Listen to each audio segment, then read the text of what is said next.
आज हम एक कहानी में उतरेंगे, एक ऐसे कारीगर की कहानी जो ना दो जमानों के बीच में फंस गया था। एक वो दौर जहां हाथ के हुनर की पूजा होती थी और दूसरा वो जो मशीनों की रफ्तार का दीवाना था। तो चलिए सीधे चलते हैं बदलू काका की दुनिया में। कहानी की शुरुआत होती है इस एक प्यारी सी याद से। ये एक लाइन ही हमें सीधा हमारे कथावाचक के बचपन की उन गर्मियों की छुट्टियों में ले जाती है। बदलू काका वो सिर्फ चूड़ियां नहीं बनाते थे, वो तो लाख की इन छोटी छोटी रंगीन गोलियों में खुशियां ढालते थे। ये एक छोटा सा तोहफा था, पर एक बहुत गहरे रिश्ते की निशानी भी। तो चलिए अब कथावाचक की नजरों से बदलू काका की उस दुनिया में कदम रखते हैं। एक ऐसी दुनिया जहां लाख की सौंधी सौंधी महक थी, भट्टी की गर्मी थी और हाँ, रंगों का जादू था। जरा सोचिए, एक पुराना सा नीम का पेड़, उसकी छांव में बैठे बदलू काका और पास में वो दहकती हुई भट्ठी। यही वो जगह थी जहां एक छोटा सा लड़का, जिसे वो प्यार से लला बुलाते थे, घंटों बैठकर एक कला को जिंदा होते देखता था। ये सिर्फ काम नहीं था, ये तो एक रिश्ता बन रहा था और बदले में मिलती थी ढेर सारी रंगीन लाख की गोलियां। देखिए, ये कोई मशीन का काम नहीं था, ये तो विशुद्ध कला थी। हर एक स्टेप लाख को पिघलाने से लेकर उसे बड़े नाजुक ढंग से आकार देने तक और फिर आखिर में रंग भरने तक, हर चीज में घंटों की मेहनत और एक माहिर कारीगर का तजर्बा छिपा था। हर चूड़ी अपने आप में एक कहानी थी। और बस यही बात बदलू काका को सबसे अलग बनाती थी। उनके लिए ये सिर्फ चूड़ियां नहीं थीं, ये उनकी कला का एक नमूना थी। जब वो एक जोड़ा तैयार कर लेते थे ना, तो उसे बस निहारते रहते थे, ऐसे जैसे कोई अपनी सबसे बेहतरीन चीज को देख रहा हो। ये उनके काम के लिए उनका सम्मान था, उनका गर्व था। अब देखते हैं कि ये जो कारीगरी थी, ये उनके उसूलों में, उनके चरित्र में कैसे झलकती थी। बदलू काका सिर्फ एक कारीगर नहीं थे। व्यापार करने का, चीजों को देखने का उनका अपना एक अलग ही अंदाज था। उन्होंने अपनी चूड़ियों को पैसों के लिए कभी नहीं बेचा। उनका व्यापार चलता था वस्तु विनिमय पर, मतलब चूड़ियों के बदले अनाज। लेकिन हाँ, जब किसी शादी ब्याह का मौका होता, तब वो अपनी कला की पूरी कीमत वसूलते थे। ये सिर्फ व्यापार नहीं था, ये परंपराओं और रिश्तों का सम्मान था। ये समझना था कि कुछ लम्हे वाकई अनमोल होते हैं। बदलू काका को मशीनों से बनी कांच की चूड़ियों से, कह सकते हैं, सख्त नफरत थी। वो मजाक में कहते थे कि शहर की औरतों की कलाइयां नाजुक होती हैं, लाख की चूड़ियां पहनेंगी तो मोच नहीं आ जाएगी। लेकिन इस मजाक के पीछे एक गहरी चिंता थी, एक डर था कि ये मशीनें इंसान के हुनर को खा जाएंगी। और फिर वक्त का पहिया घूमता है। कथावाचक के पिता का तबादला हो जाता है और लगभग 8-10 साल का एक लंबा फासला आ जाता है।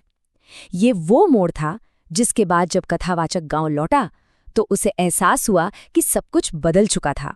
यहाँ से कहानी का माहौल थोड़ा संजीदा हो जाता है। कथावाचक अब बच्चा नहीं रहा और वो गांव भी वैसा नहीं रहा जैसा वो अपनी यादों में छोड़कर गया था। मशीन का जमाना अब दस्तक दे चुका था। गांव लौटकर जो पहली चीज कथावाचक ने नोटिस की, वो थी औरतों की कलाइयां। वो रंग बिरंगी लाख की चूड़ियां गायब थीं। उनकी जगह अब ले ली थी मशीनी चमक वाली कांच की चूड़ियों ने। ये बदलू काका की उजड़ती दुनिया का पहला और सबसे साफ इशारा था। और फिर एक हादसा होता है। कथावाचक की ममेरी बहन कांच की टूटी चूड़ी से जख्मी हो जाती है। ठीक वही खतरा जिसके बारे में बदलू काका हमेशा चेताते थे। इस एक घटना ने उन्हें फौरन बदलू काका की याद दिला दी और वो उनसे मिलने निकल पड़े। अब हम उस पल पर पहुंचते हैं जहां अतीत और वर्तमान का आमना सामना होता है। वो जगह जो कभी भट्टी की गर्मी और चूड़ियों की खनक से गूंजती थी, अब वहां एक अजीब सी खामोशी थी। जब कथावाचक बदलू काका से मिला, तो सामने एक बूढ़ा, थका हुआ शरीर था। नीम के पेड़ के नीचे अब वो मचान नहीं, एक चारपाई थी। भट्टी ठंडी पड़ चुकी थी। वो गाय जिसका दूध वो लल्ला के लिए बचाकर रखते थे, वो भी बिक चुकी थी। काम कई साल पहले ही बंद हो गया था। यही थी बदलाव की असली कीमत। जब उनसे काम के बारे में पूछा गया, तो बदलू काका का जो जवाब था, वो इस कहानी का दिल है। उन्होंने मान लिया कि ये मशीन का युग है, यहाँ हाथ के हुनर की कोई जगह नहीं। और विडंबना देखिए, उन्होंने कहा कि कांच की चूड़ियों वाली सुंदरता लाख में नहीं आ सकती। ये कारीगर की दर्द भरी हार थी। और ये सुनकर कथावाचक को एहसास हुआ कि ये सिर्फ बदलू काका की कहानी नहीं है। इस मशीनी युग ने तो न जाने कितने ही कारीगरों के हाथ काट दिए थे। मतलब उनसे सिर्फ उनका काम नहीं, उनकी पहचान, उनकी रोजी रोटी सब कुछ छीन लिया था। ये एक इंसान की नहीं, एक पूरी कला की त्रासदी थी। लेकिन कहानी यहाँ खत्म नहीं होती, क्योंकि इस हार के बीच भी बदलू काका का स्वाभिमान, उनका जज्बा अभी भी जिंदा था। कहानी का अंत हमें दिखाता है कि असल में क्या चीज मायने रखती है। सब कुछ खोने के बाद भी बदलू काका अपनी मेहमान नवाजी नहीं भूले थे। उन्होंने अपनी बेटी रज्जो से लल्ला के लिए आम लाने को कहा, और उसी एक सीधे साधे पल में कहानी का सबसे बड़ा मोड़ छिपा था। जब रज्जो आम लेकर आई तो कथावाचक की नजरें उसकी गोरी गोरी कलाइयों पर टिक गईं, जहां लाख की चूड़ियों का एक बेहद खूबसूरत जोड़ा था। वो बदलू काका के हुनर का सबसे बेहतरीन नमूना था, उनका बनाया हुआ आखिरी जोड़ा। बदलू काका ने बताया कि ये जोड़ा जमींदार की बेटी के लिए बनाया था, पर जब बदले में उन्हें बहुत कम पैसे दिए जा रहे थे तो उन्होंने साफ मना कर दिया। उन्होंने कहा, शहर से ले आओ। ये सिर्फ जिद नहीं थी, ये अपनी कला की कीमत बताने का एक तरीका था, एक ऐसा स्वाभिमान जिसे वो किसी भी कीमत पर बेचने को तैयार नहीं थे। और बस उसी पल कथावाचक को असली बात समझ आई। बदलू काका वक्त से हार जरूर गए थे, पर वो टूटे नहीं थे।